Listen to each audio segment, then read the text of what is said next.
Bienvenue sur Light & Shoot, aujourd'hui on va voir comment faire cette photo.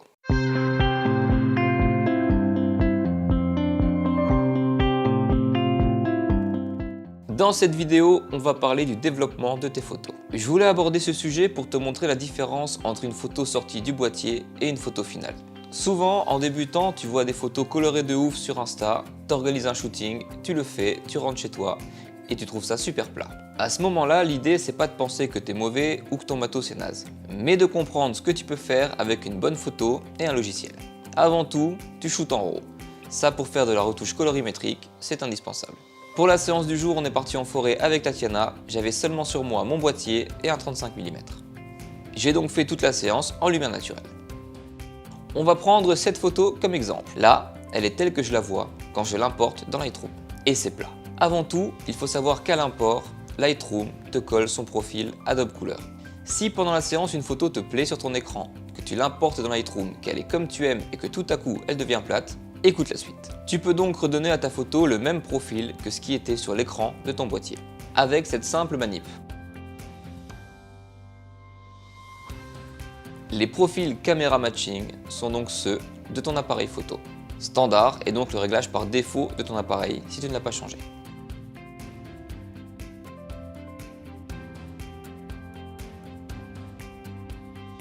Revenons à notre photo. Pour avoir ce genre de couleur qui pète, j'utilise principalement deux outils, le panneau étalonnage et le TSL. Le panneau étalonnage, tu le trouves tout en bas du module de développement. C'est un truc à utiliser avec beaucoup de douceur. Avec cet outil, tu peux sublimer une photo comme la rendre capable de filer des conjonctivites. Il n'y a pas de recette miracle, il faut y aller petit à petit, y passer un peu de temps, mais aussi surtout savoir s'arrêter avant d'en faire trop. L'outil TSL quant à lui est parfait pour harmoniser les teintes. Il te permet de gérer indépendamment la saturation, la teinte et la luminance d'une couleur. Et ça a un potentiel de dingue qui peut radicalement changer l'ambiance d'une photo. Et c'est très pratique pour moi par exemple qui n'aime vraiment pas le vert en photo.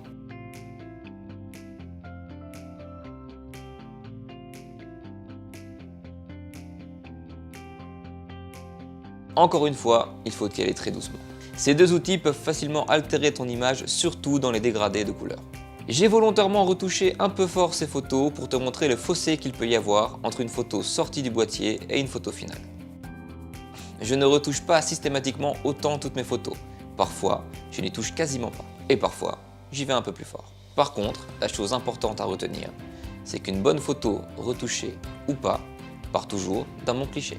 La retouche ne sert pas à négliger la prise de vue en pensant rattraper cela après. La retouche sert à sublimer une prise de vue réussie.